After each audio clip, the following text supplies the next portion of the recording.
11월 9일 수요일입니다.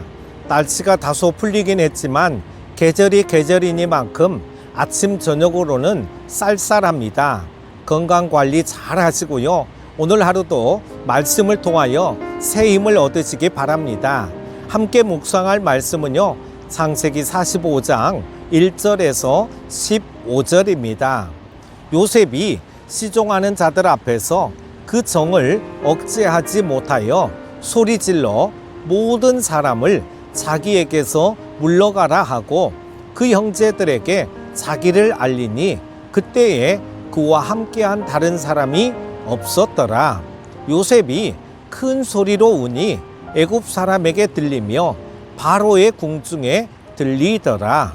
요셉이 그 형들에게 이르되 나는 요셉이라 내 아버지께서 아직 살아 계시니까 형들이 그 앞에서 놀라서 대답하지 못하더라. 요셉이 형들에게 이르되 내게로 가까이 오소서. 그들이 가까이 가니 이르되 나는 당신들의 아우 요셉이니 당신들이 애굽의 판자라. 당신들이 나를 이곳에 팔았다고 해서 근심하지 마소서. 한탄하지 마소서. 하나님이 생명을 구원하시려고 나를 당신들보다 먼저 보내셨나이다. 이 땅에 2년 동안 흉년이 들었으나 아직 5년은 밭갈이도 못하고 추수도 못할지라. 하나님이 큰 구원으로 당신들의 생명을 보존하고 당신들의 후손을 세상에 두시려고 나를 당신들보다 먼저 보내셨나니 그런즉 나를 이리로 보낸 이는 당신들이 아니요 하나님이시라. 하나님이 나를 바로에게 아버지로 삼으시고 그 온 집에 주로 삼으시며 애굽 온 땅의 통치자로 삼으셨나이다. 당신들은 속히 아버지께로 올라가서 아뢰기를 아버지의 아들 요셉의 말에 하나님이 나를 애굽 전국의 주로 세우셨으니 지체 말고 내게로 내려오사 아버지의 아들들과 아버지의 손자들과 아버지의 양과 소와 모든 소유가 고센 땅에 머물며 나와 가깝게 하소서. 흉년이 아직 5해가 있으니 내가 거기서 아버지를 봉양하리이다. 아버지와 아버지의 가족과 아버지께 속한 모든 사람에게 부족함이 없도록 하겠나이다 하더라고 전하소서. 당신들의 눈과 내 아우 베냐민의 눈이 보는 바 당신들에게 이 말을 하는 것은 내 입이라. 당신들은 내가 애굽에서 누리는 영화와 당신들이 본 모든 것을 다 내 아버지께 아뢰고 속히 모시고 내려오소서 하며 자기 아우 베냐민의 목을 안고 우니 베냐민도 요셉의 목을 안고 우니라. 요셉이 또 형들과 입맞추며 안고 우니 형들이 그제서야 요셉과 말하니라. 아멘. 오늘 말씀을 통해 하나님께서 우리를 만나주시기를 원합니다. 요셉이 마침내 형제와 화해하는 장면이 있어. 그동안 많은 일이 있었잖아요. 요셉에게 있어서 형들은 어떤 존재였을까요? 13년간 요셉은 형들에 대해 어떤 생각을 품었을까요? 보고 싶고 그리운 생각만 해도 애틋한 형들이었을까요? 그렇지 않았습니다. 자신을 죽이려고 했던 형들입니다. 자신을 산 채로 광야의 구덩이로 밀어넣었던 형들입니다.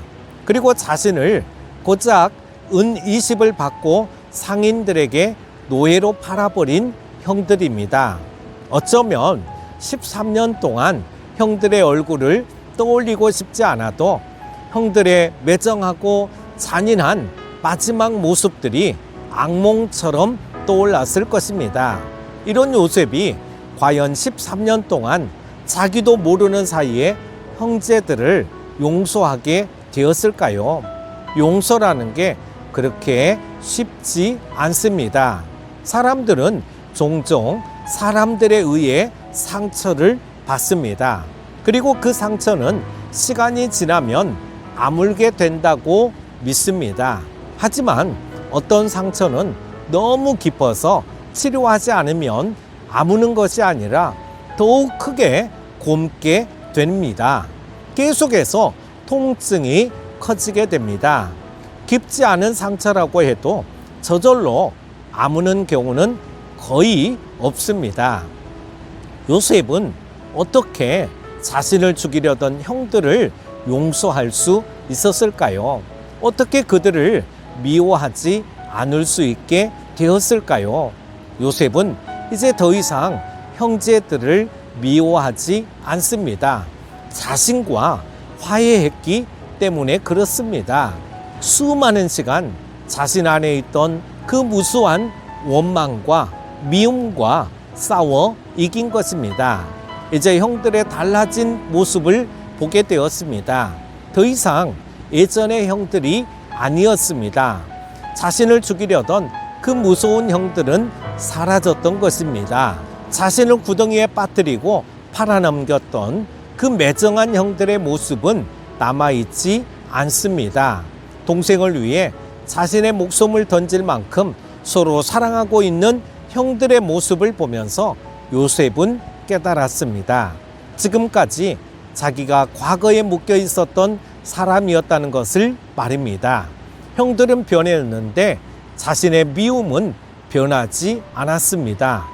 이제 형들의 모습을 보면서 요셉은 모든 미움을 내려놓습니다. 형들 앞에서 차마 울 수가 없어서 밖에서 큰 소리를 내며 울면서 자신의 감정과 싸우고 있는 것입니다. 요셉이 형제들에게 자신의 정체를 밝히자 형들은 요셉이 복수할 것을 두려워했습니다. 그때 요셉은 형들에게 이렇게 말하죠. 당신들이 나를 이곳에 팔았다고 해서 근심하지 마소서, 한탄하지 마소서. 요셉은 그들에게 보복하지 않을 것입니다. 요셉은 형들을 용서합니다. 요셉이 형들을 용서한 이유는 자신의 삶 속에서 하나님의 계획을 보았기 때문입니다. 오늘 본문 5절 하반절에 보면 하나님이 생명을 구원하시려고 나를 당신들보다 먼저 보내셨나이다. 이 땅에 2년 동안 흉년이 들었으나 아직 5년은 밭갈이도 못하고 추수도 못할지라. 요셉이 자신의 삶을 돌아보니 하나님의 계획이었음을 고백하게 되는 것입니다. 그리고 자신의 삶을 되돌아보니 하나님께서 자신에게 하신 그 모든 일이 바로 이 순간을 위해 준비하신 것이라는 것을 깨닫게 되는 것입니다. 고난당하는 순간에는 몰랐습니다. 왜 자기가 이런 고통을 당해야 하는지 알 수 없었습니다. 앞이 캄캄하기만 했을 것입니다. 그런데 돌이켜보니 하나님의 큰 그림이 보입니다. 내가 이 먼 곳 애굽에 온 이유가 이런 것이었나 싶은 것입니다. 마침내 형들의 얼굴을 보게 되고 보니 그제서야 어릴 때 꾼 꿈이 그냥 꿈이 아니었음을 알게 되는 것입니다. 7절과 8절 말씀을 보면은요, 하나님이 큰 구원으로 당신들의 생명을 보존하고 당신들의 후손을 세상에 두시려고 나를 당신들보다 먼저 보내셨나니 그런즉 나를 이리로 보낸 이는 당신들이 아니요 하나님이시라. 하나님이 나를 바로에게 아버지로 삼으시고 그 온 집의 주로 삼으시며 애굽 온 땅의 통치자로 삼으셨나이다. 우리가 만나는 일 중에 나쁜 일이 있습니다. 그로 인해 실망하거나 낙심할 때도 있죠. 하나님을 원망하게 되는 순간도 있습니다. 그것이 하나님의 뜻이라고 믿을 수 없는 끔찍한 일도 만납니다. 요셉은 자신이 겪은 모든 일을 하나님의 계획이었다고 말합니다. 도저히 이해가 되지 않는 하나님, 때로는 도저히 용서할 수 없을 것 같은 하나님, 세상에는 도무지 인간의 생각으로는 이해할 수 없고 납득되지 않고 용서할 수 없는 많은 일들이 있습니다. 하나님께서 아무것도 하지 않고 뒷짐지고 있었다는 생각, 방치하셨다는 생각, 그래서 자꾸만 하나님을 원망하고 싶은 마음, 그 마음을 버려야 한다는 것입니다. 오늘 하루도 이 말씀을 깊이 묵상하고 진정으로 내 모든 삶의 걸음걸음이 하나님의 계획 안에 있음을 고백하고 선포하시기를 바랍니다. 기도합니다. 하나님 아버지, 때로는 우리가 당하는 고난이 너무 커서 하나님의 뜻이 있음을 깨닫지 못할 때가 있습니다. 이웃을 용서하지 못한 마음으로 지낼 때가 있습니다. 오늘 말씀을 보면서 다시금 하나님의 계획하심을 인정하게 하여 주시고 변화되게 하여 주옵소서. 예수님의 마음으로 용서와 사랑의 손을 내미는 하루가 되게 하여 주옵소서. 예수님의 이름으로 기도합니다. 아멘.